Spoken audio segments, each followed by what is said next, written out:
भारत में marriage disputes को सुलझाने के लिए मेडिएशन को एक प्रभावी और व्यवहारिक तरीका माना जाता है, लेकिन अक्सर यह देखा गया है कि पक्षकार, पति या पत्नी कोई भी समझौता करने के बाद कभी कभी उससे पीछे हट जाते हैं। इस प्रवृत्ति पर रोक लगाते हुए सुप्रीम कोर्ट ऑफ इंडिया ने एक महत्वपूर्ण फैसला दिया है, जो आने वाले समय में मीडिएशन से होने वाले तलाक से जुड़े मामलों की दिशा तय कर सकता है। इस पूरे मामले की शुरुआत एक सामान्य वैवाहिक विवाद से हुई, जहां पति पत्नी की शादी वर्ष 2000 में हुई थी और उनके 2 बच्चे भी थे। समय के साथ रिश्तों में खटास आई और दोनों अलग अलग रहने लगे। पति ने तलाक के लिए अदालत का दरवाजा खटखटाया, जिसके बाद मामला मीडिएशन में भेजा गया। मीडिएशन के दौरान दोनों पक्ष यानी कि पति पत्नी इस बात पर सहमत हुए कि वे आपसी सहमति से अलग हो जाएंगे और अपने सभी विवाद समाप्त कर देंगे। इस समझौते के आधार पर तलाक की पहली प्रक्रिया भी पूरी हो गई थी, जिससे यह साफ था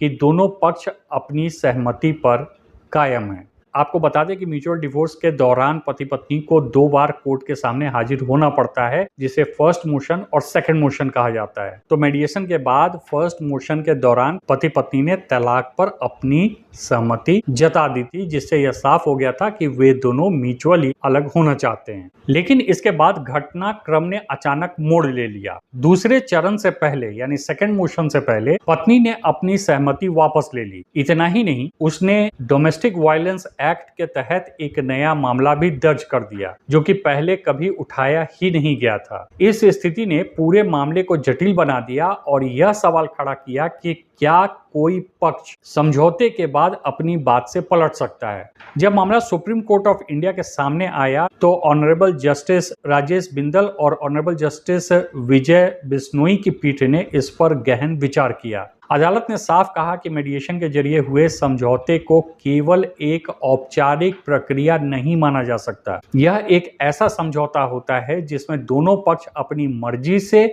और पूरी समझदारी के साथ शामिल होते हैं। इसलिए इससे पीछे हटना पूरी प्रक्रिया के साथ अन्याय है। कोर्ट ने यह भी कहा कि अगर ऐसे समझौतों को आसानी से तोड़ा जाने लगे तो मेडिएशन जैसी प्रक्रिया की विश्वसनीयता खत्म हो जाएगी। इसी कारण अदालत ने यह स्पष्ट किया कि जो पक्ष समझौते से पीछे हटता है उस पर सख्ती से कार्रवाई की जानी चाहिए और भारी लागत यानी कि फाइन भी लगाई जानी चाहिए। सिर्फ इतना ही नहीं, पत्नी के द्वारा दायर घरेलू हिंसा के मामले को लेकर भी कोर्ट ने गंभीर टिप्पणी की। अदालत ने पाया कि यह आरोप शादी के लंबे समय के बाद और केवल विवाद उत्पन्न होने के बाद लगाए गए थे। इस आधार पर कोर्ट ने इसे एक सोची समझी रणनीति और बाद में उठाया गया कदम बताया। अदालत ने कहा कि इस तरह के मामलों को जारी रखना न्यायिक प्रक्रिया का दुरुपयोग होगा, इसलिए इस केस को रद्द कर दिया जाए।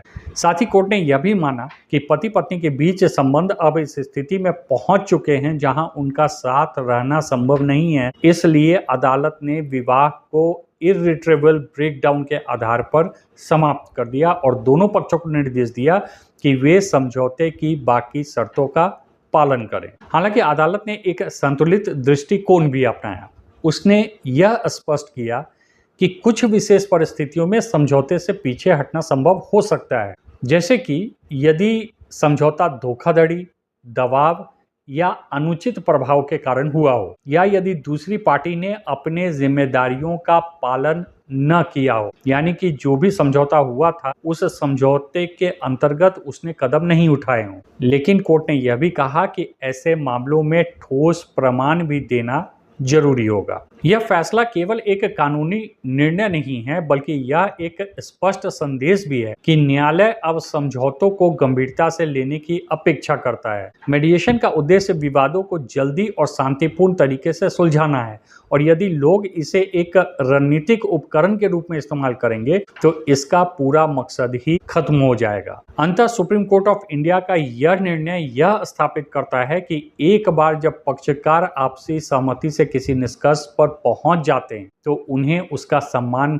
करना होगा। निश्चित तौर पर इसमें 2 राय नहीं है कि यह फैसला भविष्य में ऐसे मामलों में एक मजबूत मिसाल के रूप में काम करेगा और यह सुनिश्चित करेगा कि न्यायिक प्रक्रिया का दुरुपयोग न हो।